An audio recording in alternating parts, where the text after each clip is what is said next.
यश्चाधितिष्ठति स्वर्यस्य च केवलं तस्मै ज्येष्ठाय ब्रह्मणे नमः। तस्मै ज्येष्ठाय ब्रह्मणे नमः। ఓం శాంతి శాంతి శాంతి ఓం. ఈ యొక్క ఉపనిషత్ జ్ఞానకంగా అధ్యాత్మ సత్సంగానికి వచ్చేసినటువంటి వారందరికీ నమస్తే, స్వాగతం, సుస్వాగతం. ఓం నమస్తే ఆచార్య. సర్వేభ్యో నమః. నమో నమః. ఉద్గీత ప్రాణాయామం చేస్తున్నప్పుడు నాభి క్రింది ప్రదేశం పొత్తి కడుపు యొక్క కదలికలను గమనిస్తుండాలి. ఎవరైతే పొత్తి కడుపు యొక్క కదలికలను గమనిస్తుంటారో వారిలో ఉత్తేజము, ఆవేశము, ఈర్ష, ద్వేషము, అసూయ ఇటువంటి కల్మషాలన్నీ అంతర్ధానమైపోతాయి. ఒదిగినటువంటి వ్యక్తిత్వంతో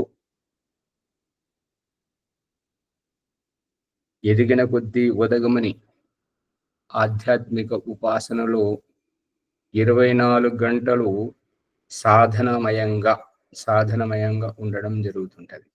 తద్వారా ఆశించిన దానికంటే అధికాధిక ఫలితం లభిస్తూ ఉంటుంటది.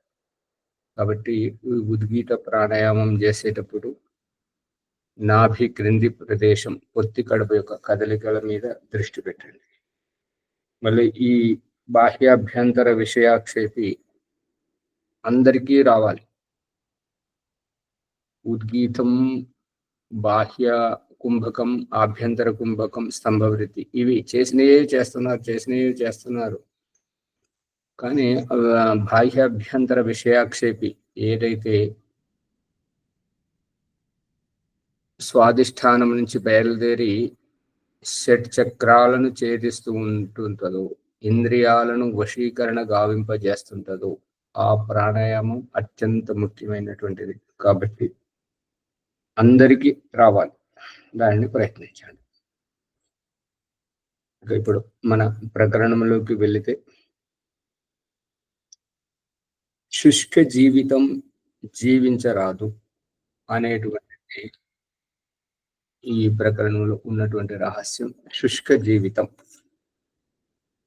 శుష్కము అంటే నిరాశప్రదముగా, శుష్కము అంటే నిరాశప్రదముగా మరియు అగమ్య గోచరంగా అర్థం కాని సమస్యలతోటి ఎలా నెగ్గుకు రావడం అనేటువంటి నీరస నిస్తేజముగా కాకుండా ఉత్సాహవర్ధకంగా, ఉల్లాసకంగా, జిజ్ఞాస భావంతో, కుతూహల ప్రవృత్తితోటి మనకంటే తెలిసినటువంటి వారు, అనుభవజ్ఞులైనటువంటి వారితోటి మన సమస్యను అందరితోటి చర్చించొద్దు.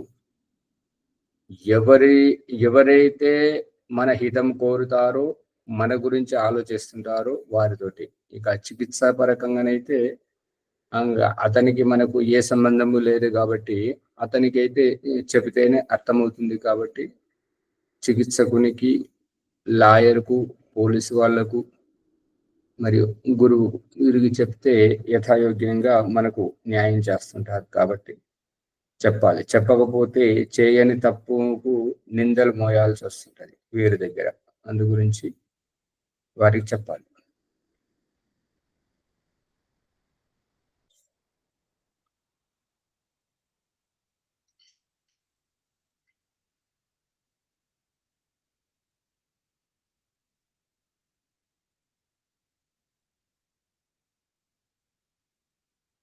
ఇక ఈ యొక్క 10వ సంపుటంలో వెళ్తే, 10వ సంపుటంలో అక్కడ వస్తుంది ఏంటంటే,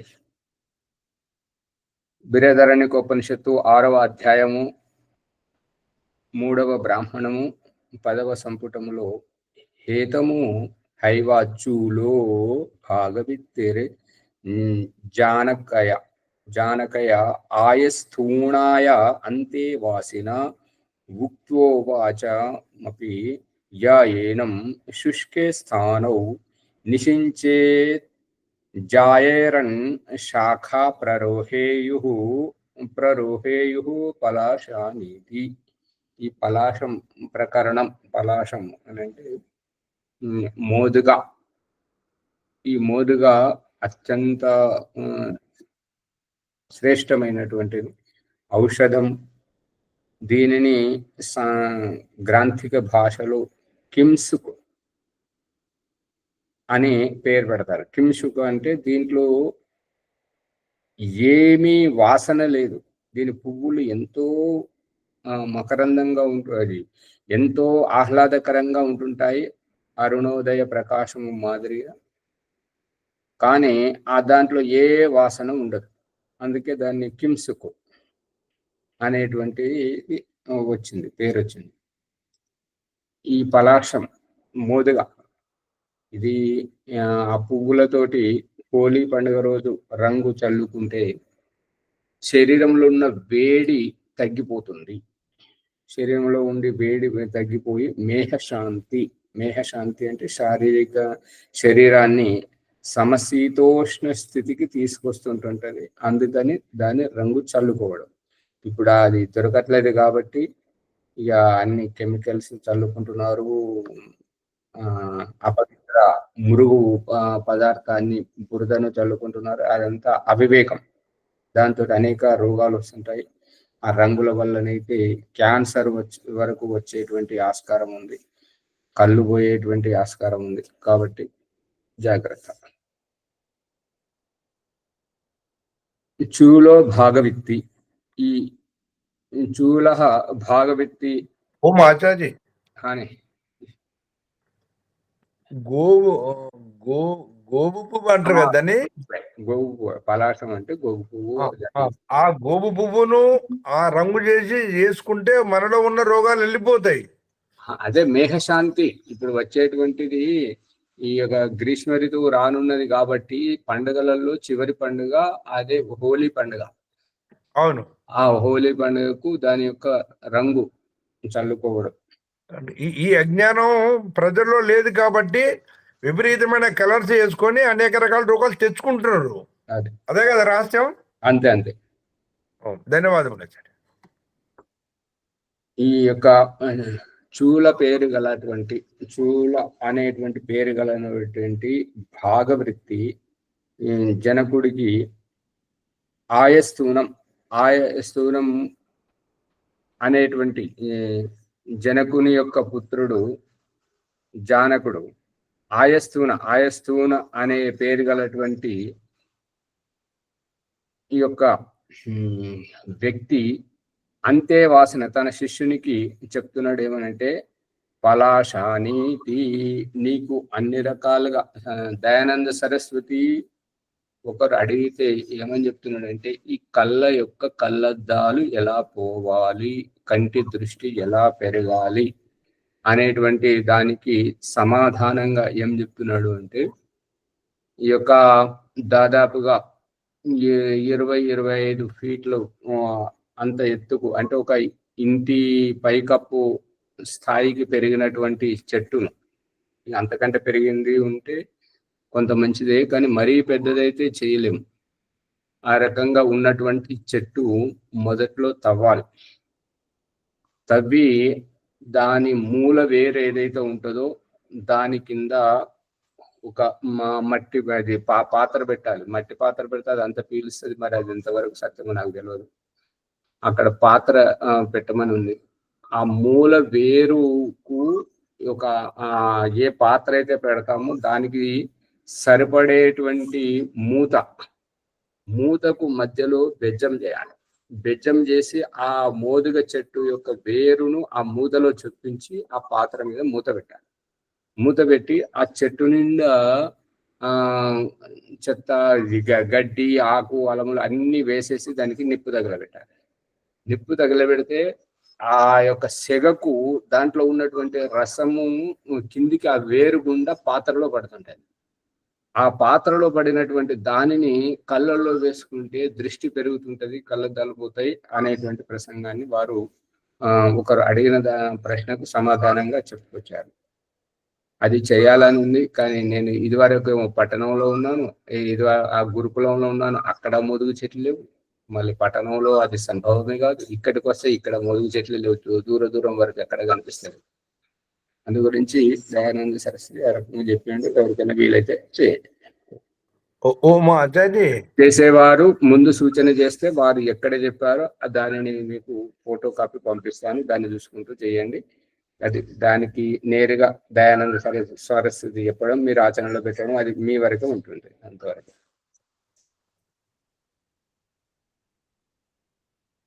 ఈ రకంగా ఈ ఆయస్తూనుడు అనేటువంటి అంతేవాసి శిష్యునికి ఈ యొక్క రహస్యాన్ని, మోదుగ రహస్యాన్ని ఉక్త్వా చెప్పేసి ఉవాచ అంటున్నాడు. ఏమనంటే యా ఏనం శుష్కే, ఇక ఈ రకంగా ఇంత రహస్యం మనకు ఈ మోదుగలో నిహితమై ఉన్నప్పుడు, శుష్కే స్థూనం, ఒక ఎండిపోయిన స్థూనం అంటే ముద్దు, ఎండిపోయిన కర్ర ముద్దు వలె. దాన్ని ఏమంటున్నాడంటే నిశించేరన్, ఇది చేసేటువంటిది ఇప్పుడు తర్వాత రాబోయేటువంటి మంత్రం ఏదైతే తయారు చేస్తుంటామో, శుష్కే స్థూనం నిశించేరన్, దాని మీద ఇట్లా ఇట్లా చల్లేస్తే జాయేరన్ శాఖాహ, అది చిగురిస్తుందంట. ఎండిపోయిన కర్ర ముద్దు మీద ఈ యొక్క మంత్రం తర్వాత రాబోయేటువంటిది, దానిని ఇట్లా చల్లేస్తే దానికి చిగురిస్తుంటదంట. ప్రరోహేయు పలాశానీతి, అంత గొప్ప రహస్యం ఈ మోదుగలో కూడా ఉన్నది అని చెప్తున్నాడు. ఏతము హైవా, 11వది చూడండి. ఏతము హైవా జానకి రాయస్థూన, జానకి అంటే జనకుని యొక్క కుమారుడు, జానకి రాయ స్థూన సత్యకామాయ జాబాలాయ అంతేవాసిన ఉక్వా ఉవాచాపి యా ఏనం శుష్కే స్థానౌ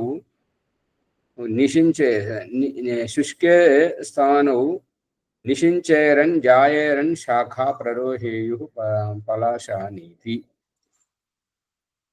ఈ యొక్క జనకుని కుమారుడు,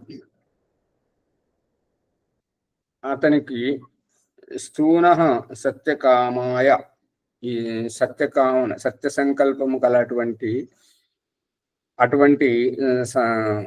సంకల్పం కలటువంటి జాబాలాయ, జబలి యొక్క పుత్రుడు జాబాలాయ అంతేవాసిన, జాబాల సత్యకాముడు అతనికి శిష్యుడై వచ్చినప్పుడు అతనికి చెప్పినటువంటి ఈ రహస్యము. ఉవాచ అపి యా ఏనం శుష్కే స్థానౌ నిశించేరన్ జాయేరన్ శాఖా, నిశించేత్, ఇది ఎండిపోయినటువంటి కర్ర ముద్దు మీద ఇలా చల్లేస్తే దానికి చిగురు వస్తుంది, కొమ్మలు వస్తుంటాయి అనేటువంటి అభిప్రాయం. అంటే ఎక్కడైనా ఆలోచించండి, అది ఏదైనాను సరే, ఇలా ఎండిపోయిన కర్ర మీద ఇలా చల్లేస్తే చిగురు ఎలా వస్తుంటది? చిగురు రావాలి అంటే భూమితో సంబంధం ఏర్పడాలి, పంచమహాభూతాలతో సంబంధం ఏర్పడాలి, ఆ సూర్యరశ్మితో సంబంధం ఏర్పడాలి. ఏర్పడినప్పుడు ఆ సంబంధం అనుబంధితమై ఉన్నది అనేటువంటి సంకేతమే చిగురు.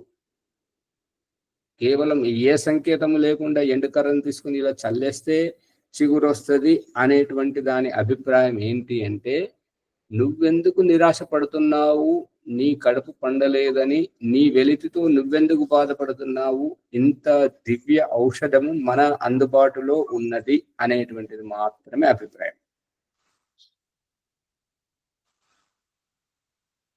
12వది చూడండి. ఏతము హైవా సత్యకామో జాబాలో అంతేవాసిభ్యః ఉక్వోవాచాపి యా ఏనం శుష్కే స్థాణౌ నిశించేత్ జాయేరన్ శాఖాః ప్రరోహేయుః పలాశయానీతి. ఏతము హైవ, ఇక ఇటువంటి సందర్భంలో సత్యకామో జాబాల, అతని పేరు జబలుడు, అతని పేరు జబలుడు కాదు, అతని పేరు సత్యకాము అతని పేరు. వాళ్ళ అమ్మ పేరు జబల. ఆ జబల యొక్క పుత్రుడే జాబాల. ఆ జాబాల సత్యకాముడు అంతేవాసిభ్య, ఇక అతడు గురువు అయినప్పుడు వాళ్ళ శిష్యులకు ఉక్త్వా ఉవాచాపి, ఇక ఆ రకంగా వారికి ఉపదేశించి, యా ఏనం శుష్కి స్థానం, ఈ ఎండిపోయిన ఈ స్థానం, దాంట్లో ఎండిపోయినటువంటి శుష్క స్థానంలో నిశించేత్, ఈ రకంగా చిలకరించినట్టయితే, జాయేన్ శాఖ, శాఖ అంటే చిగురు ఉత్పన్నం అవుతుంటది, చిగురిస్తుంటుంటది. ప్రరోహేయు పలాశానీతి, ఈ రకంగా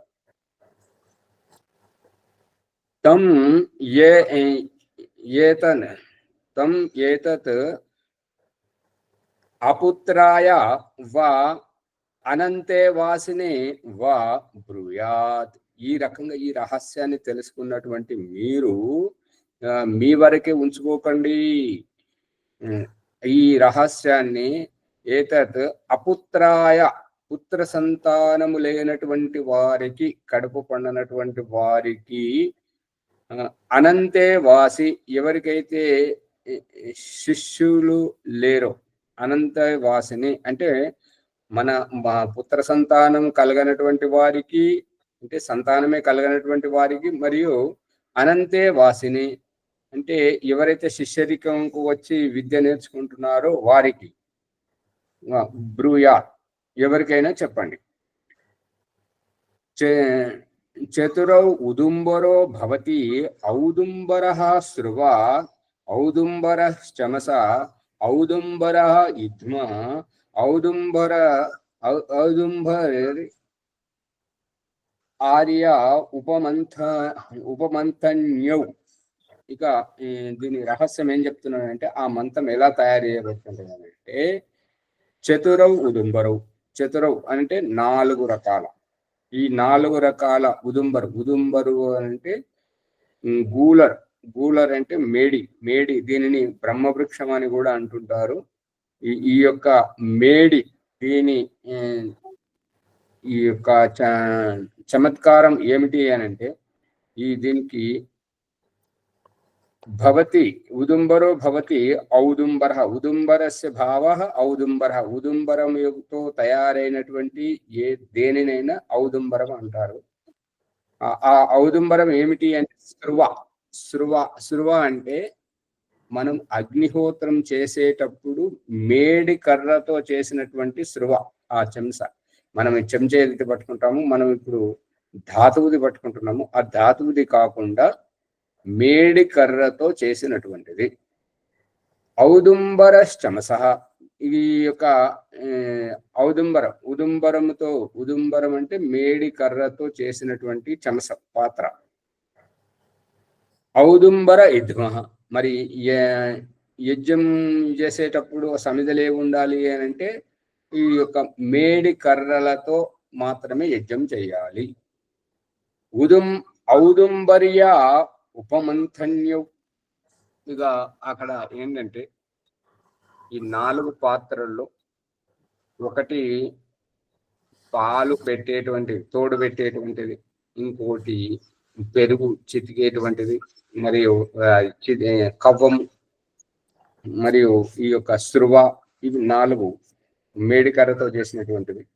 ఈ రకంగా చేసిన తర్వాత పాత్రలు, ఇదేంటంటే హిందీలో ఒక సామెత ఏంటంటే మర్త క్యానై కర్త, అంటే ఇక బ్రతుకు తెరువు గురించి ఏమీ లేదు, ఒకటే ఒక మార్గం ఉన్నది అని అంటే, చావు బ్రతుకుల్లో ఉన్నటువంటి వారు పడే తాపత్రయంలో చేయని ప్రయత్నం అంటూ ఉండదు, అన్ని ప్రయత్నాలు చేస్తారు బ్రతకడానికి అనేటువంటిది తాపత్రయం, సందేశం. అందు గురించి ఇక్కడ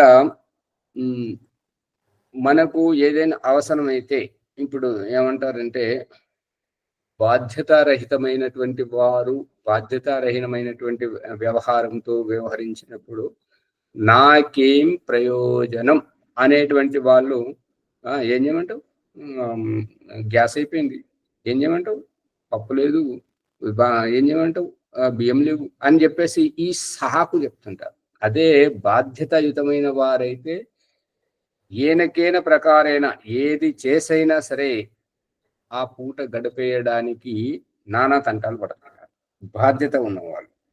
అంటే ఏంటంటే దేనికోసమైనా సరే మనం ఉద్దేశం నెరవేరడానికి ఎవరో వచ్చి మనకు చేసి పెట్టరు, ఎవరో వచ్చి మనకు అందించరు.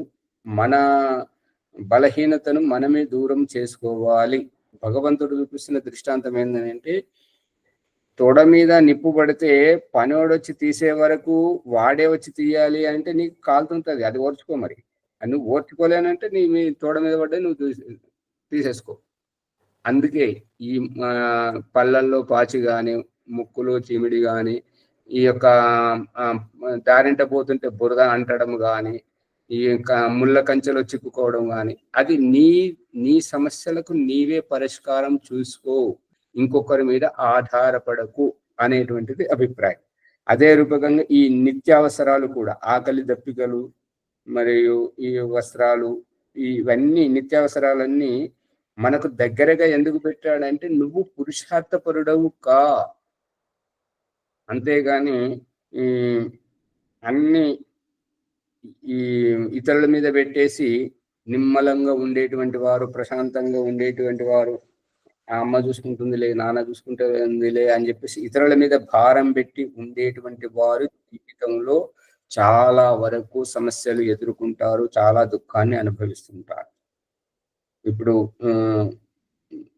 ఒక అమ్మ గురించి చర్చ జరుగుతుంది. ఆ అమ్మగారి సమస్య ఏంటంటే, అంతా నేనన్నట్టే జరగాలి, అంతా నేనన్నట్టే జరగాలి, భర్త నా మాట అనుసారంగా నడుచుకోవాలి, అత్తమామలు అలాగే ఉండాలి, పిల్లలు అలాగే ఉండాలి అనేటువంటిది వారి అభిప్రాయం.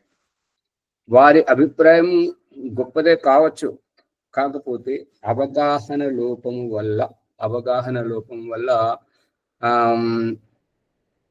భర్తకు ముందు చూపు లేని కారణంగా, ఆవిడతో ఏకీభవించకపోవడం, మనసు విప్పి మాట్లాడకపోవడం కారణంగా అవగాహన లోపం ఏర్పడింది ఇద్దరి మధ్యలో. అందు గురించి ఇక తన తప్పిదాలు ఏవైనా బయటపడ్డప్పుడు నిలదీసేవారు ఎక్కువగా పిల్లలే, దూరం కొట్టేవారు పిల్లలే. కాబట్టి ఆ పిల్లలు ఏదడిగితే అది మంచో చెడో ఆలోచించకుండా వారిని వెనకేసుకొని రావడం, వాళ్ళన్నది వాళ్ళకి చేసి పెట్టి ప్రోత్సహించడం వల్ల ఈ తల్లి మానసికంగా ఇబ్బంది పడతాం. ఇటువంటి సందర్భంలో భగవంతుడు చెప్తున్నటువంటి సందేశం ఏంటంటే, వాళ్ళ సంఖ్య ఎక్కువ ఉన్నది, మిమ్మల్ని ప్రోత్సహించేవారు, మిమ్మల్ని అర్థం చేసుకునేవారు లేరు. పిల్లలకి ఏం తెలుసు, వాళ్ళ అనుకున్నది వాళ్ళకు అందుబాటులోకి వచ్చి పెడితే, సాధించి పెడితే, వాళ్ళకు చేసి పెడితే వాళ్ళకు ఉత్సాహం. మంచి చెడు తర్వాత విషయం, అది మాకు అనవసరం, వచ్చినప్పుడు చూసుకుందాం అనేటువంటిది పిల్లల ధోరణి ఉంటుంది. ఇక ఈ తల్లి ముందు చూపుతో ఎంతైతే తాపత్రయపడుతుందో ఆవిడని అర్థం చేసుకునే వారు లేరు. కాబట్టి భగవంతుడు చెప్తున్న సందేశం ఏంటంటే, మౌనం అన్నింటికి సమాధానం చెప్తుంది.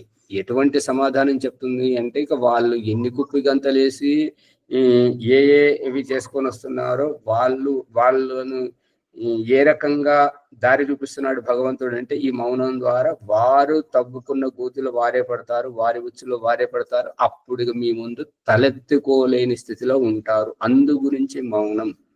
సమయం వచ్చే వరకు మౌనం వహించాలి, శాంతిగా ఉండాలి. ఏమి పొద్దున ఊరికే కూర్చుంటున్నారు, ఏమైనా అర్థమవుతుంది? ఏది చెప్తుంది వింటుంటారా?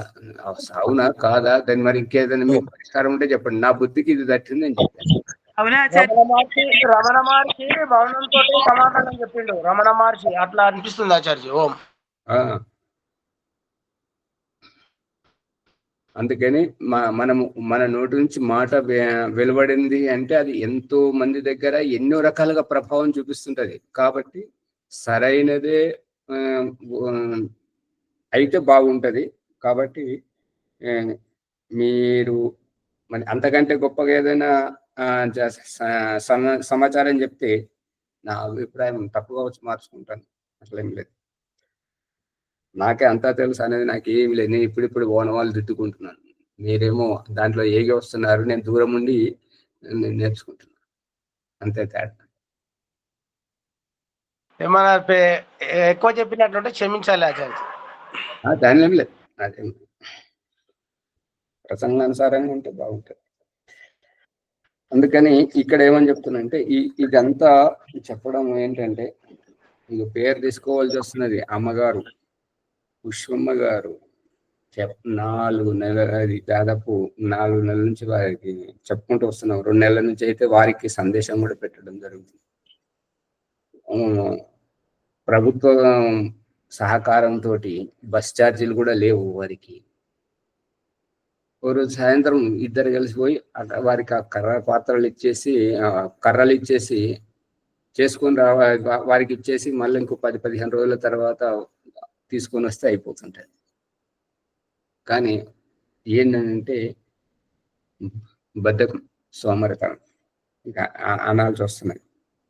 అవకాశం జరిగినప్పుడు అట్లా చేస్తుంటే బాగుంటుంది. వారు మురళి గారు, సువర్తలమ్మ గారు అయితే కర్ర కూడా అందుబాటులో ఇచ్చారు. వెళ్ళి రావడం చేసుకుంటే అయిపోతుంది.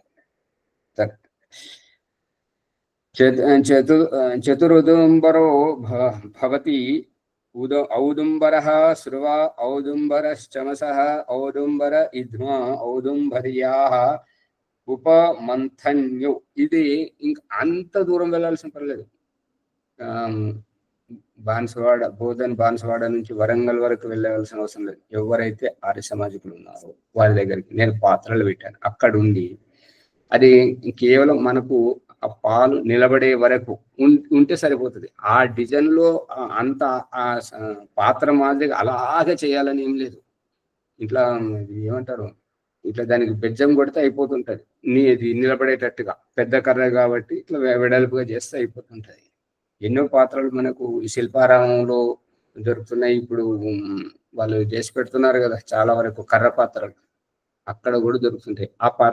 దాని మాదిరిగా చేయమని చెప్పేస్తే అయిపోతుంది. అంత ఏం లేదు. లేదంటే వారి సమయం తీసుకుంటే అక్కడికి నన్ను రమ్మని నేను వస్తాను. మీరు ఎలా చేస్తున్నారో వాళ్ళు చేసేటప్పుడు వీడియో కాల్లో లైవ్ పెట్టినా కూడా నేను చెప్తాను. వారు కూడా స్వయంగా చెప్తుంటారు, రామబ్రహ్మచారి గారు. అలా ఎందుకంటే తాపత్రయం అనేది ఉంటే ఎట్లయినా వస్తుంది. భగవంతుడు సమకూరుస్తాడు. భగవంతుడు ఇంతవరకు విషయాన్ని విడమర్చి చెప్పిస్తున్నాడు. కర్ర పాత్ర తెచ్చిచ్చాడు. మరి చేసే వాళ్ళని కూడా చూపించాడు. కానీ అక్కడ మన పురుషార్థం లేకపోతే ఎవరేం చేస్తారు? పదార్థం ఉన్నది తెచ్చి కంచంలో వడ్డించి పెట్టారు, ఇక తినాలి అని అన్నప్పుడు వారు స్వయంగా తినలేకపోతే ఎలా? చెప్పండి ముని గారు. ఇప్పుడు మేడి పాత్ర అంటూ పాలు పట్టడానికి కొరకు అది మేడి పాత్ర కావాలి. 4 వస్తువులు చెప్పారు మీరు. 4 వస్తువులు. ఒకటి స్త్రువ, ఒకటి పాలు తోడు పెట్టేది, ఇంకోటి చితికేటువంటిది, ఇంకోటి అది నెయ్యి పట్టుకునేటువంటి నెయ్యి పాత్ర, మరి మంథం తయారు చేసేటువంటిది అన్ని. పాలు కాయటం కూడా దాంట్లోనేనా ఆచార్యజీ? కాగిన పాలనే కొద్దిగా చల్లార్చి కాలిపోద్ది కదా. మళ్ళీ ఏ పాలు కూడా కాదు. ఆ పాలు ఏంటంటే మన దేశవాళీ ఆవు, మగబిడ్డ బ్రతుకున్నటువంటి ఆవు పాలు ఉండాలి. ఇప్పుడు అవకాశం కూడా ఉంది కదండి మీరున్న దగ్గర. అది వారి ఇష్టం అమ్మగారు, మనం బలవంతం చేయొద్దు. ఎందుకంటే వారి అనుకోకూడదు. ఇటువంటిప్పుడు మనకు అవకాశం ఉంది, మనమైనా ఉపయోగించుకోవాలి అనేటటువంటి. ఈ దీంట్లో ఉన్నదంతా పెడుతున్నాను, చదువుతున్నారు. కానీ అది విజయ్ కుమార్ గారికి గౌశాల వదలట్లేదు బాధ్యత. అంతేనా అమ్మగారు? సరే, భగవంతుడు ఏం చెప్తున్నాడు అంటే మనం ముందుకు పోవాలి అని అంటే నడక నేర్పిస్తున్నాడు. నడక ఏంటంటే నువ్వు వెనక బంధాన్ని వదులుకుంటే ముందడుగు వేయగలవు, ముందుకు వెళ్ళగలవు. అందుకని 2 కాళ్ళతోటి, ఒక కాలు వెనకకు, ఒక కాలు ముందుకి. ఒకటి కావాలంటే ఒకటి వదిలిపెట్టాలి. అదే సందేశం. ఇక 10 గ్రామ్యాని ధాన్యాని ఇంకా దశ అంటే 10. గ్రామ్యాని ధాన్యాని భవంతి. గ్రామీణంలో గ్రామాలలో ఉండేటువంటి సహజమైనటువంటి 10 రకాల ధాన్యాలు. అవి ఏమేమిటో చూడండి. వ్రీహి వ్రీహి యవా స్థిల మాషా అణు ప్రియంగవో గోధుమాశ్చ మసూరాశ్చ ఖల్వాశ్చ కులథాశ్చ తాన్ పిష్టాన్ దధని మధుని ఘృత నిషించతి ఆజ్యస్య జుహోతి. ఈ ఊర్లో ఉండేటువంటి వ్రీహి అంటే వడ్లు, ఎవలు అంటే బార్లీ అని ఇంగ్లీష్లో అంటారు, తెలుగులో ఏమంటారు? గోధుమలు, జవ్వలు అంటారు. అదే ఎవలు అంటారు. తిలం అంటే నువ్వులు, మాష అంటే మినుములు, అణు అంటే కొర్రలు, ప్రియంగు అంటే సామలు, గోధుమలు. దీంట్లో ఇతను రాశారు. ఈ ఎవరైతే హనుమకొండలో ఉన్నాడో కార్పెంటరు, ఆ బ్రహ్మచారి గారు ఇవన్నీ చేశాడు. చేసి ఆ పాత్రలు చేశాడు. ఈ ధాన్యాలన్నీ సమకూర్చాడు. ఎందుకు అంటే వాళ్ళ నాన్నకు అతను 6వ సంతానము ఉన్నట్టున్నాడు. అతనిని ఇతడు బ్రహ్మచర్యము, ఆర్య సమాజము, ధ్యానము అని ఈ క్షేత్రంలో ఉంటే వాళ్ళ పైతృక సంపత్తిని వాళ్ళ అన్నదమ్ములు ఇవ్వకపోయి అతని మీద దుష్ప్రచారం, ఇతడు నపుంసకుడు, సంతానం కనలేడు, అది ఇది అని చెప్తే అతనికి ఎక్కడ లేని బాధ కలిగింది అనమాట. ఆ స్వాభిమానంతో ఇదంతా చేసింది అన్నట్టు. అతనికి అనుభవం ఉంది. వేరే వాళ్ళకు కూడా పాత్రలు చేసి ఇచ్చాడు.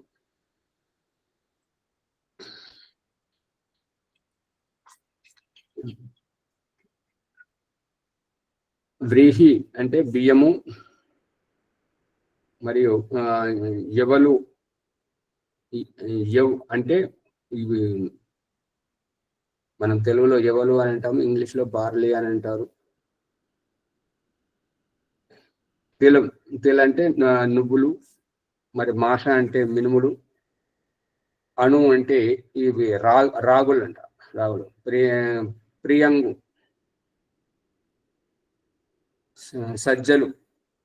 సజ్జజనులు, గేహం అంటే గోధుమలు, మసూర్ అంటే ఈ ఎర్రపప్పు అంటే పొట్టు తీసిందని మనము ఎర్రగా ఉంటుంది కాబట్టి ఎర్రపప్పు అంటాము. మసూరి దాల్ అంటే ఆచారి, మసూర్ దాల్. ఖల్వం అంటే బఠానీలు, మరి ఖల్కుల్ అంటే కుల్తి, ఉలువలు. ఈ ధాన్యాలు కావాలి. ఇవి దొరకవా ఊర్లలో? అన్ని దొరుకుతాయి ఆచార్య, అన్ని దొరికేటివి ఉంటాయి. వాటన్నింటినీ సమకూర్చి పొడి చేసి మంతం తయారు చేసి చేయమని చెప్తున్నాడు. వడ్లు, ఎవలు, నువ్వులు, మినుములు, కొర్రలు, సామాన్లు. ఇది అంటే గోధుమలు, బఠానీలు, ఉలువలు 10 రకాలు, 11 రకాలు. రాగులు మళ్ళీ ఇవి ఏమంటారంటే సజ్జలు, కొర్రలు, గోధుమలు, మసూరు పప్పు, బఠానీలు, ఉలువలు, ఇవన్నీ తీసుకోవాలి. అన్ని పొడి చేయాలి. పొడి చేసి వాటిని ఈ యొక్క తెల్లటి ఆవు, మగదూడ బతుకున్న ఆవు, అది కూడా దాంట్లో ఆయుర్వేదం నియమం ఏం చెప్తుందంటే తొలుచూరు బిడ్డ అంటే ఆ ఆవు మొదటిసారి ఈనిందై ఉండాలి. అటువంటి అన్ని పెట్టారన్నమాట. అంటే మొదటిసారి పుట్టినటువంటి బిడ్డ అంటే ఇంకా దానికి జీవితంలో ఇంకా ఎన్నో ఈతలిని సంతానాన్ని కనగలదు ఆ స్వభావం ఈ పాల ద్వారా ఈ యొక్క సంతానం లేమి అనేటువంటి వారికి అటు వాళ్ళ దగ్గరికి వస్తుంటది అనేటువంటిది అభిప్రాయం.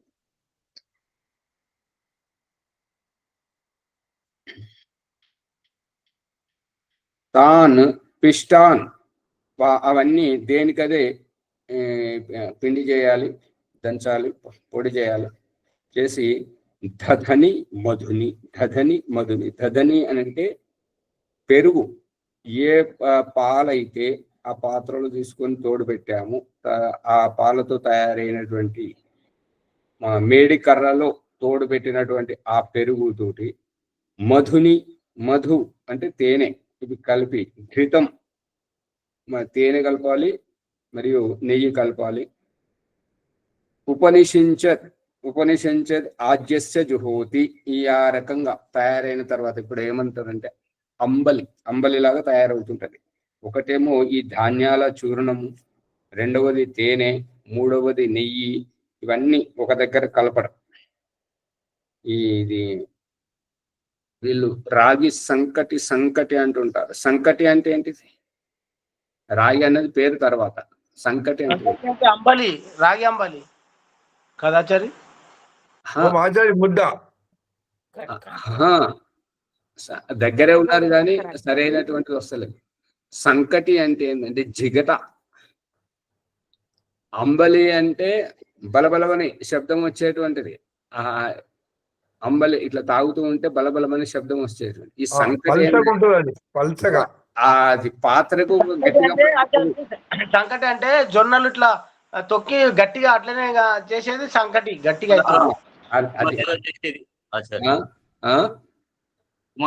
తయారు చేసేది సంకటి. అదే దాంట్లో జిగట పోదు అన్నట్టుగా వీళ్ళు ముద్దగా చేసుకొని తింటుంటారు. ఈ తినేటువంటిది నాకు తెలియదు.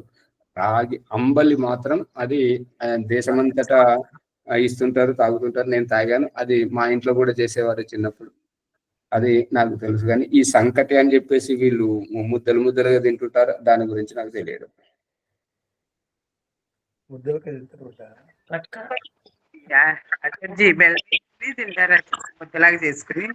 తింటారా? ఇక్కడికి వచ్చాక, ఈ దుద్యాలకు వచ్చాకనే ఆ ముద్దగా చేసుకొని తినడం చూశాను. ఇదివరకు అయితే తాగడం వరకే నాకు తెలుసు. రాగి అంబలి ఎండకు తాగిస్తుంటారు, అదైతే తెలుసు. ఇక్కడికి వచ్చాకనే చూశాను. మరీ ముద్దగా కాకుండా పలచగా అంబల్లా కాకుండా ఉంటుంది ఆచార్యజీ అది. వీరైతే మరీ ముద్దగా చేసి తినబెడుతున్నారు అందరికి. అదే స్పూన్ తో తినొచ్చు అనమాట. స్పూన్ తో తినేటట్టు ఆచార్య. ఇది స్పూన్ తో తినరాదు, ఇలా చెంచా పెడితే ఏంటంటే దానికే పట్టుకుంటాయి. అవును, చేత్తోనే తినాలి అసలు. ఈ విధంగా ఆ బృహదారణ్యక ఉపనిషత్తు 6వ అధ్యాయంలో 3వ బ్రాహ్మణం సమాప్తం అయిపోయింది. ఇప్పుడు 4వ బ్రాహ్మణం. మరి సమయం ఉన్నది, ఏమైనా ప్రశ్నలు అడిగితే అడగండి, లేదంటే ఇంకో కొద్దిగా ముందుకు పోదాం. ఓం ఆచార్య, అది ఇప్పుడు చెప్పినటువంటి దాదాపు 10 పదార్థాలను అవి గోరెత్తగా ఏంచడమా, లేకపోతే అట్లే ఏంచకుండానే పట్టియడమా? ఏంచకుండానే పట్టాలి.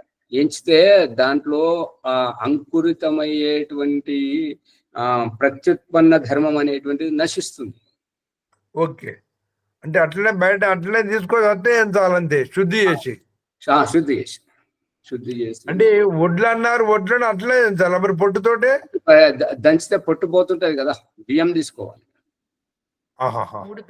ముడి బియ్యం తీసుకోవాలి. ఎవరు కూడా అది ఆ పొట్టు తీసేసి వాడాలి. అన్ని కూడా సమపాలలోనే తీసుకోవాలా? చెప్పలే మరి, అది పరిణామం చెప్పలేదు మీరు ఏది. అది ఇతనైతే అన్ని సమభాగాలుగానే చెప్పాడు. సమపాల. ఓకే, దాంట్లో కలిపేటువంటి నెయ్యి సరే. ఇతడు సత్యవతి సిద్ధాంత అలంకారు, అతను హోమియోపతి డాక్టరు, అతను చాలా పరిశోధన చేశాడు. అతని అభిప్రాయం చదువుతాను చూడండి. 954వ పుటలో ఉన్నది చూడండి. అంటే దీని తర్వాత రాబోయేటువంటిది ఇప్పుడు మనం 3వ బ్రాహ్మణం చదువుకున్నాం, 4వ బ్రాహ్మణం యొక్క సారాంశాన్ని దాంట్లో ఏమేం చేయాలో చెప్తున్నాడు. మంథకర్మ కరణే వాళ్ళ పుత్రకర్మ కరే. మంథకర్మం చేసినటువంటి వాళ్ళు, మంథం అంటే ఈ యొక్క ధాన్యాలను, వాటి చూర్ణాన్ని మరియు ఈ పాత్రలను తయారు చేసినటువంటి వారు పుత్రకర్మ కరే, పుత్రకర్మ చేయాలి అంటే సంతానాన్ని కనండి. సంతానోత్పత్తి కరే తాకి ఉచ్చ కోటికి సంతాన్ హో. ఇక అంటే ఈ రకంగా చేస్తే ఏంటంటే గొప్ప సంతానం, మంచి గుణకర్మ స్వభావాలు కలిగినటువంటి సంతానం. ఈ మంచి గుణకర్మ స్వభావాలు ఎక్కడికి వెళ్ళి వస్తున్నాయి అంటే ఈ పాత్రల సేకరణ, ఆ పాల సేకరణ, ఈ ధాన్యాల సేకరణ చేసేటప్పుడు మనలో మంచి భావాలు, నాకు సంతానం కలగాలి, నాకు నా కడుపు పండాలి, నేను తల్లిని కావాలి, అందరిలాగా నేను ఉండాలి అనేటువంటి భావజాలంతో ఉండాలనేటువంటిది అభిప్రాయం. ఆ భావాలన్నీ పుట్టబోయేటువంటి సంతానంలో మంచి గుణకర్మ స్వభావాలుగా ఎదుగుతుంటాయి. కాబట్టి ఆ దివ్యమానవ నిర్మాణం అనేది ఈ రకంగా అవుతుంది. इस ब्राह्मण में आगे जो कुछ लिखा है उसे कई लोग అశ్లీల్ సమస్తే హం. ఇక ఈ ప్రకరణానుసారంగా దీంట్లో ఏదైతే చెప్పబడిందో దానిని ఇప్పుడు ఏమంటారంటే ఓం ప్రకాష్ మొదలుపెట్టి ముక్కెక్కడ ఉన్నది అంటే తల వెనుక నుంచి చూపెట్టకుండా ఇది చక్కగా ఉంది, ముఖంలో ఇక్కడ ఉన్నది ముక్కు అని చెప్పేసి వేలుతో చూపెట్టిన దానికి ఇతను ఇట్లా మాట్లాడుతున్నాడు. తండ్రి శరీరం నుండి తల్లి గర్భాశయము, ఈ యొక్క ప్రసవం పుట్టడము, ఇదంతా ఇట్లా మాట్లాడుతుంటాడు అని చెప్పేసి కొద్దిగా అసహించుకున్నారన్నమాట. అసహించుకునేటువంటి వారు వాళ్ళలో ఉన్నటువంటి ఈ కామము, కామాసక్తిని కాపాడుకుంటున్నారు. మొత్తము బయటకు విసర్జింపజేయట్లేదు, దాంతో నివృత్తి పొందటం లేదు. దీని పరిణామం ఏంటంటే ధర్మ అర్థ కామ, ఆ కామములోనే ఇమిడి ఉంటున్నారు, దాగుడు మూతలు ఆడుతున్నారు. కాబట్టి వారికి మోక్షం తర్వాత వచ్చేటువంటి ధర్మ అర్థ కామ మోక్షానికి అర్హులు కారు. కాబట్టి ఇక్కడ ఉపనిషత్తులో కూడా ఇక్కడ చెప్పబడుతున్నటువంటిది ఓం ప్రకాష్ ఏదైతే చెప్పాడో, చెప్పుకుంటూ వస్తున్నాడో ఈ తరగతిలో జరుగుతున్నటువంటిది స్పష్టంగా అదే ఇక్కడ ఈ వీళ్ళు ఉన్నట్టుగా చెప్తే కొంచెం అశ్లీలంగా భావిస్తుంటారు. ఇది అశ్లీలం కాదు, మన జీవితం యొక్క రహస్యము అనేటువంటిది అభిప్రాయం. ఎవరైతే ఈ అశ్లీలం అని దాగుడు మూతలు ఆడుతుంటారో వాళ్లకు ఆ పరిస్థితి ఎదురైనప్పుడు ఏం చేయాలో తెలియదు. అవి మాట్లాడకూడదు కదా, ఇది ఆధ్యాత్మికం కదా, ఆర్య సమాజం కదా, ఆర్య సమాజం వేదిక మీద చైనాలో ఈ రకంగా మాట్లాడడం ఏంటి, ఇవన్నీ చేస్తుంటారు అనమాట. అటువంటి వాళ్ళే ఎక్కువ ఇబ్బందులు పడతారు. అందుకని ఇక్కడ ఆయన సత్యవర సిద్ధాంతాలంకారు కూడా స్పష్టంగా చెప్తున్నాడు. అర్థమవుతుందా? అర్థమవుతుంది. దయానంద సరస్వతి గర్భాధాన సంస్కారంలో ఎంత విడమర్చి చెప్పాడు, అది అశ్లీలం కాదు. సత్యార ప్రకాశం 2వ సముల్లాసంలో విడమర్చి చెప్పాడు, అది అశ్లీలం కాదు, మన కళ్ళు తెరిపిస్తున్నాడు. మన జీవితంలో వస్తే మనం దాన్ని ఆ విధంగా నడుచుకోవాలి. ఇవి మనకు ఎవరు చెప్పరు. అందు గురించి దానిని అశ్లీలంగా భావించేవారు నితాంత అజ్ఞానులని అభిప్రాయం. కయ్యోనే ఇస్ స్థల్ సే అశ్లీల్ హి అర్థ కియే హై. ఇక ఈ సందర్భంలో కొంతమంది అయితే దాన్ని వాస్తవికాన్ని పక్కన పెట్టి అశ్లీలాన్ని అశ్లీలంగానే చెప్పారు. ఇది మహామూర్ఖత్వం. చెప్పేవారు అటువంటి వారు, వాళ్ళ ఉద్దేశము అశ్లీలంగా చెప్పడం అంటే అది చెప్పడానికి యోగ్యులుగా అన్నటువంటి వారికి వచ్చారు కాబట్టి వాళ్ళ వెలితి బుద్ధిని బయట పెట్టుకుంటున్నారు. అది సరైనటువంటిది కాదు. परंतु किसी स्थल का ठीक अर्थ तभी समझ में आ सकता है जब उसका आगे पीछे के स्थलों के साथ समन्वय किया जा सके. దేని ఏదైనా అభిప్రాయం వ్యక్తపరుస్తున్నప్పుడు దాని సరి అయినటువంటి లోతైనటువంటిది అర్థం ఎప్పుడు వ్యక్తం అవుతుంటదంటే వెనక ముందు ప్రసంగాన్ని విచారించి చూసినప్పుడే దాని రహస్యం అంతా వ్యక్తం అవుతుంటది. इस ब्राह्मण में मंथ कर्म యొక్క వర్ణన హే. ఈ బ్రాహ్మణంలో మంత్రకర్మం యొక్క వర్ణన చేయడం జరుగుతుంది. मंत्र में औषधियों तथा फलों के रसों को मिलाकर उसमें उच्च विचारों की भावना दी जाती है. ఈ మంత్రకర్మములో ఔషధాలు మరియు పండ్లు అంటే ఈ డ్రై ఫ్రూట్స్ అంటే ఈ దీంట్లో ముఖ్యంగా ఇది మేడి విత్తనాలు, రాగి విత్తనాలు, మర్రి విత్తనాలు, ఇవి ఈ పండ్ల యొక్క ఇవన్నీ కలపడం జరుగుతుంది. వాటిలో ఉచ్చ విచార్ అంటే గొప్ప భావాలు కలిగినటువంటి భావన దిజాతి అంటే నాకు ఈ రకం కావాలి. ఇప్పుడు వంట చేసేటప్పుడు ఇది తింటే నా బిడ్డకు ఆరోగ్యం బాగవుతుంటది, వారు గొప్పగా ఎదుగుతుంటారు, మంచి తెలివిమంతులు అవుతుంటారు అని తల్లి ఏ భావాలతో వంట చేస్తుంటుందో తిన్నటువంటి వారికి అటువంటి భావాలు వస్తుంటాయి. అందుగురించి ఔషధం తయారు చేసేటప్పుడు ఇటువంటి భావాలతో తయారు చేయాలి అనేటువంటి భావం. फिर उसे पीकर यह भावना जागृत की जाती है कि जो भावनाएं मंत्र में डाली गई हैं वे पीने वाले में आ जाएं. ఇక ఈ యొక్క మంత్రం ఔషధాన్ని తయారు చేసి దాన్ని ఎవరైతే తాగుతూ ఉంటుంటారో తాగేటప్పుడు భగవంతుని ప్రార్థన చేయడం, తాగేటప్పుడు నేను ఒక దివ్య ఔషధాన్ని తాగుతున్నాను, ఈ ఔషధం ద్వారా నాకు కూడా సంతానం కలుగుతారు అనేటువంటి భావం, ఏ భావం అయితే పెట్టుకొని మనం చేస్తుంటామో ఆ విధంగా జో భావనాయే మంత్ర మే డాలి జాతి హే, అవి మంత్రం ఈ ఔషధం తయారు చేసేటప్పుడు ఏ భావాలతో అయితే చేస్తూ ఉంటామో అది తాగేటువంటి వారిలో అటువంటి భావాలు వస్తాయి. మంత్ర పీనే మాత్రసేతో ఊంచి భావనాయే క్యా ఆయేంగే. ఈ యొక్క ఔషధం మంత్ర రసం అది తాగడం వల్ల ఇక ఔషధాలది గొప్ప భావాలు ఎట్లా వస్తుంటాయి?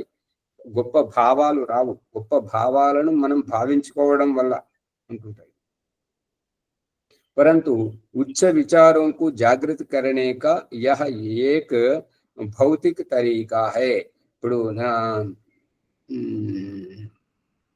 వనస్పతి ఎక్కడైనా అడవుల్లోకి వెళ్ళినప్పుడు కానీ ఒక సంస్కారవంతమైనటువంటి వాళ్ళు ఔషధాలను తీసుకురావడం, ఒక అమ్ముకునేటువంటి వారు ఔషధాలను తీసుకురావడంలో తేడా ఏంటంటే సంస్కారవంతమైన వాళ్ళు ముందు వెళ్ళి ఆ చెట్టుకు మొక్కుతారు.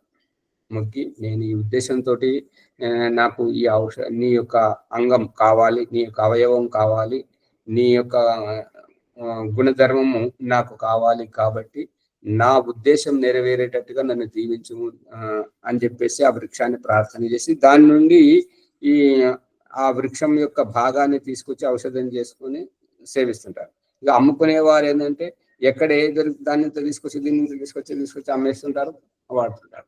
ఇది గమనించారా? ఏది లేదు, ఏంటి గమనించడం ఆచార్య. మొక్కు చెట్టుకు మొక్కి తీసుకొస్తారు, మొక్కుతారు ఫస్ట్. ఈ ఆటవిక జాతుల వారు ఏంటంటే వాళ్ళు కోయ జాతి వాళ్ళు వృక్షాలను దేవతలుగా భావిస్తుంటారు, కొట్టనివ్వరు, నరకనివ్వరు. ఈత చెట్టుకు కళ్ళు తీసేటప్పుడు మొక్కి ఎక్కుతారు.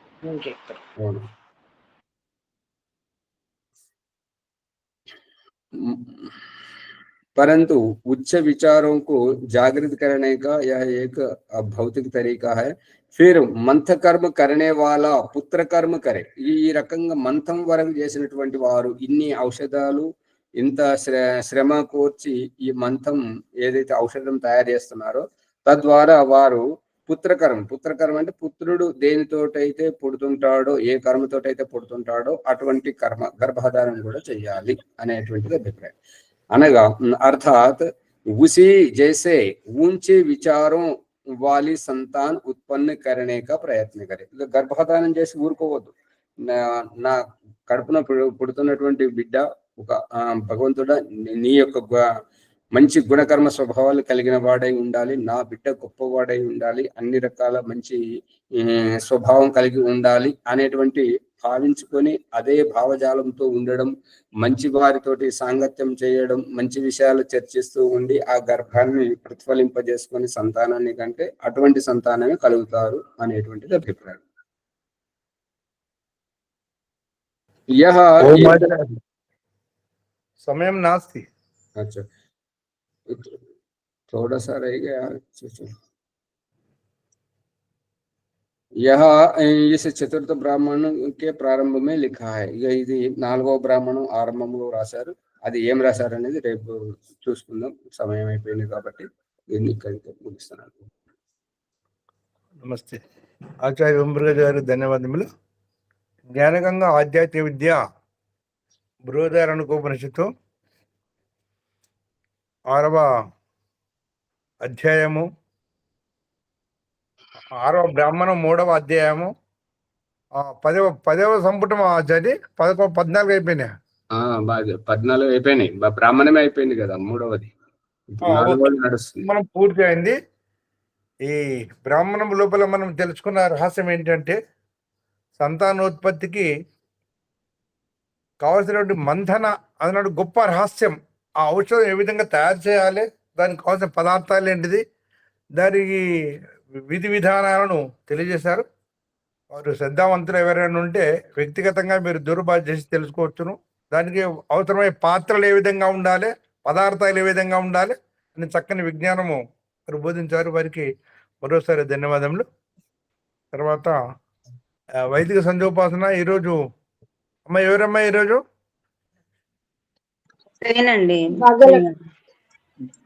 భాగ్యలక్ష్మి గారు. ఈ ఎపిసోడ్ లైక్ చేయండి, షేర్ చేయండి, సబ్స్క్రైబ్ చేయండి. పక్కన ఉండే గంట సింబల్ గట్టిగా నొక్కండి. 1-2 సార్లు వినాలి ప్రార్థన. ఓం వైదిక సంధ్యోపాసన భాగ్యలక్ష్మి గారు చేపిస్తారు. ఓం నమస్తే ఆచార్య. సర్వేభ్యో నమో నమః ఆచార్యజ. నమస్తే. అథ వైదిక బ్రహ్మ సంధ్యాయజ్ఞము.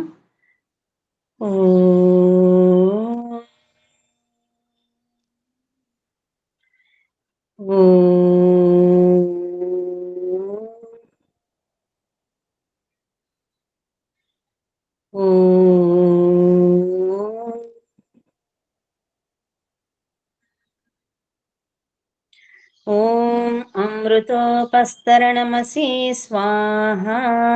ఓం అమృత అపిదానమసి స్వాహా. ఓం సత్యం యశః శ్రీర్మై శ్రీః శ్రయతాం స్వాహా. ఓం షణ్ణో దేవీరభిష్టయా आपो भवन्तु पीतये शैन्योरभिस्रवन्तु नः. ఇంద్రస్పర్శ మంత్రంలో ఓం వాక్ వాక్, ఓం ప్రాణః ప్రాణః, ఓం చక్షుః చక్షుః, ఓం శ్రోత్రం శ్రోత్రం, ఓం నాభిః, ఓం హృదయం, ఓం కంఠః, ఓం శిరః, ఓం బాహుభ్యాం యశోబలం, ఓం కరతలకర పృష్ఠే. మార్జన మంత్రములు ఓం భూః పునాతు శిరస్సి, ఓం భువః పునాతు నేత్రయోః, ఓం స్వః పునాతు కంఠే, ఓం మహః పునాతు హృదయే, ఓం జనః పునాతు నాభ్యాం, ఓం తపః పునాతు పాదయోః, ఓం సత్యం పునాతు పునః శిరస్సి, ఓం ఖం బ్రహ్మ పునాతు సర్వత్రా. ప్రాణాయామ మంత్రములు ఓం భూః, ఓం భువః, ఓం స్వః, ఓం మహః, ఓం జనః, ఓం తపః, ఓం సత్యం. అఘమర్షణ మంత్రము ఓం మృతం చ సత్యం చాభిధాతపసోద్యజాయత తతో రాత్ర్యాజాయత తతః సముద్రో అర్ణవః. ఓం సముద్రాదర్ణవాదది సంవత్సరో అజాయత అహోరాత్రాణి విదదుదిశ్వస్య మిషతో వశి. ఓం సూర్యాచంద్రమసౌ ధాతా యథా పూర్వమకల్పయత్ దివం చ పృథివీం చ అంతరిక్షమతో స్వః. ఆచమన మంత్రం ఓం షణ్ణో దేవీరభిష్టయా आपो भवन्तु पीतये शैन्योरभिस्रवन्तु नः.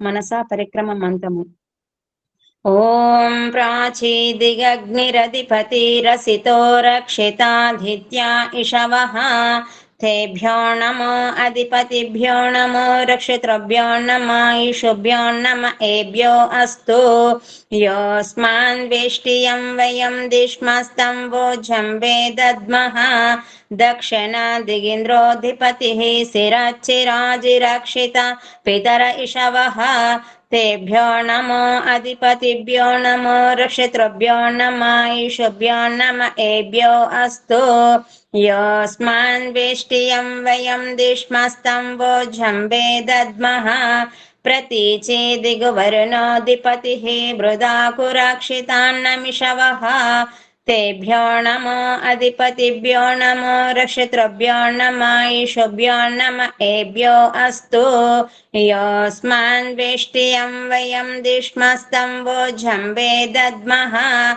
उदीचेदिक् सोमोऽधिपतिः स्वजो रक्षिता शनिरिषवः तेभ्यो नमो अधिपतिभ्यो नमो रक्षितृभ्यो नमः ईशुभ्यो नम एभ्यो अस्तु योऽस्मान् वेष्टियं वयं दिश्मस्तं वोझं वेदद्मः ध्रुवा दिग्विष्णुरधिपतिः कल्माषग्रीवो रक्षिता वीरुद इषवः तेभ्यो नमो अधिपतिभ्यो नमो रक्षितृभ्यो नमः ईशुभ्यो नम एभ्यो अस्तु योऽस्मान् वेष्टियं वयं दिश्मस्तं वोझं वेदद्मः ऊरुध्वादिग्बृहस्पतिरधिपति श्वित्रो रक्षिता वर्षमिषवः तेभ्यो नमो अधिपतिभ्यो नमो रक्षितृभ्यो नमः ईशुभ्यो नम एभ्यो अस्तु योऽस्मान् वेष्टियं वयं दिश्मस्तं वोझं वेदद्मः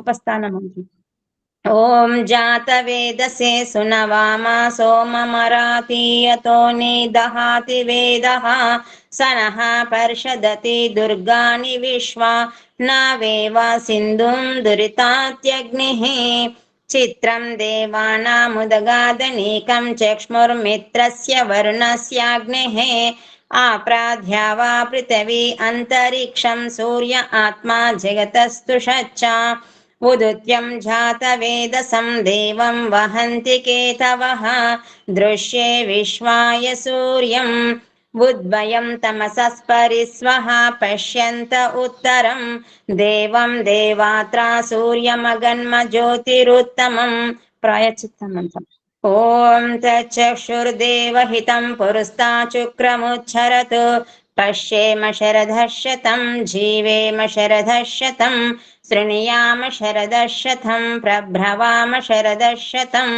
अदीनस्याम शरदः शतं भूयच्च शरदः शतात् आचमनमन्त्रम् ॐ शन्नो देवीरभिष्टया आपो भवन्तु पीतये शन्योरभिस्रवन्तु नः गायत्री मन्त्रम् ॐ भूर्भुवः स्वः तत्सवितुर्वरेण्यं भर्गो देवस्य धीमहि धियो यो नः प्रचोदयात् हे రక్షక సచ్చిదానంద స్వరూప జగతుత్పాదక దేవ నీ దివ్య విజ్ఞాన స్వరూపమును మేము నిత్యము ఉపాసింతుము మాకు సద్బుద్ధులనిచ్చి సత్కర్మములు ఆచరించినట్లు అనుగ్రహింపుము స్వామి సమర్పణ భావం హే ఈశ్వర దయానిదే భగవత్కృపయ అనేన జప ఉపాసనాది కర్మములను చేస్తున్న మేము ధర్మ అర్థ కామ మరియు మోక్షముల సిద్ధిని సత్వరంగా ప్రాప్తించుకుందుము గాక నమస్కార మంత్రములు ఓం నమః శంభవాయ చ మయో భవాయ చ నమః శంకరాయ చ మయస్కరాయ చ నమః శివాయ చ శివతరాయ చ ఆచమన మంత్రం ఓం షణ్ణో దేవీరభిష్టయా आपो भवन्तु पीतये शन्योरभिस्रवन्तु नः ॐ शान्तिः शान्तिः शान्तिः इति वैदिक ब्रह्म संदेशम् ओम नमस्ते आचार्य जी सर्वेभ्यो नमो नमः आचार्य जी नमस्ते భాగ్యలక్ష్మమ్మ గారికి ధన్యవాదాలు. అత శాంతి పాఠ. ఓం దేవ శాంతి అంతరిక్షం శాంతి పృథివీ శాంతి ఆపః శాంతి ఓషధః శాంతి వనస్పతయః శాంతి విశ్వే దేవాః శాంతి బ్రహ్మ శాంతి సర్వం శాంతి శాంతిరేవ శాంతి సామా శాంతిరేధి. ఓం శాంతి శాంతి శాంతి. ఓం నమస్తే ఆచార్య. సర్వేభ్యో నమో నమః. అందరి ఎపిసోడ్ ని లైక్ చేసి షేర్ చేయండి, సబ్స్క్రైబ్ చేసుకోండి. ఏదైనా సందేహాలు ఉంటే కామెంట్ రూపంలో పెట్టండి. ధన్యవాదాలు ఆచార్యజీ సర్వేభ్యో రేపటి పూర్వాభ్యాసంలో సర్వేభ్యో నమః. ఆచార్యజీ. 3